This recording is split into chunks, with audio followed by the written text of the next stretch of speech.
Corruption in FIFA is a relevant subject because corruption in football raises an incredible amount of money. And it only affects football, but the whole society, because even the highest people are concerned.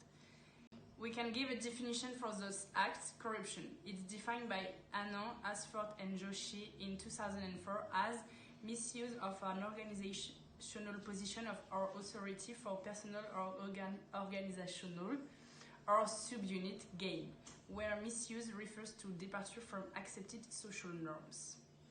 In the first part, we try to define where corruption came from within FIFA. For that, we went back in time to see what's going on for 30 years now. Going back, we have been able to demonstrate that corruption has always existed, especially under the mandate of Joseph Blatter. Going back 30 years, already for the 1988 World Cup of corruption was felt. In a second step, we try to find a link between those responsible for corruption and governance. To answer this problem, one can ask the question how corruption appears in FIFA. And the answer is people with bad intention or with particular ambition are able to buy highly placed people who have no qualms about accepting bribes. Mohamed Ben Hammam managed to buy a lot of people to bring the World Cup to Qatar for 2022. Nicolas Sarkozy with Platini, Desmond Tutu, or Jack Warner, for example.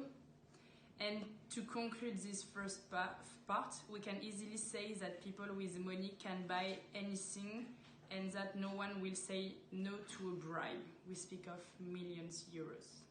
The second part is related to what happened after the scandal, the response to the FIFA, and is it sufficient? First, the scandal is provoking many reactions on the public media.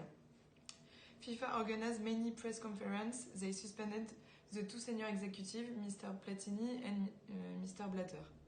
Then they set up a two-chamber ethics committee to support and promote transparency.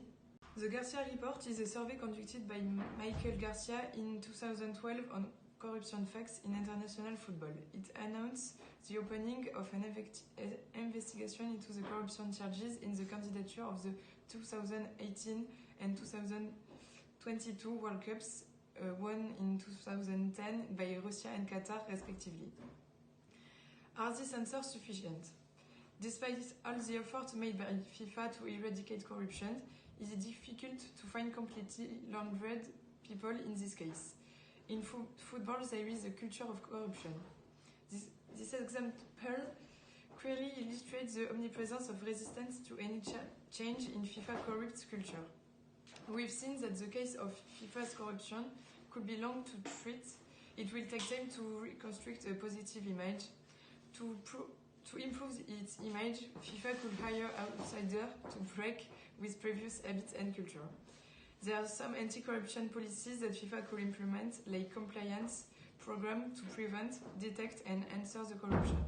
Various training for senior executives and part of all employees on compliance and fighting corruption.